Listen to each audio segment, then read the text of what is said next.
Alors c'est la fin des vacances de la Toussaint et c'est vert dans le sens des départs comme des retours sur la route. Attention tout de même au ralentissement cet après-midi en Île-de-France d'après les prévisionnistes. D'ailleurs, comment font-ils pour donner des informations fiables et précises sur le trafic ? Reportage avec Alexandra Gégy chez Autoroute Trafic. L'entreprise collecte toutes les données du réseau autoroutier français depuis 20 ans.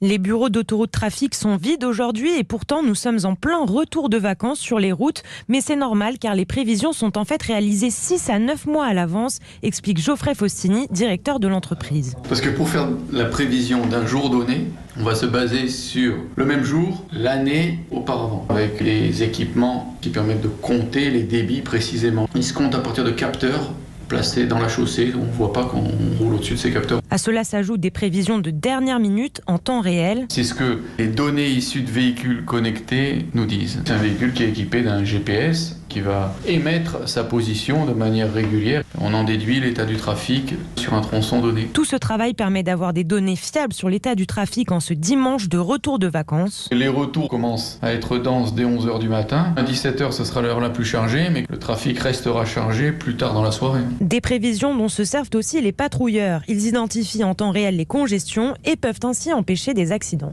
Le reportage d'Alexandra Gégy pour Europe 1.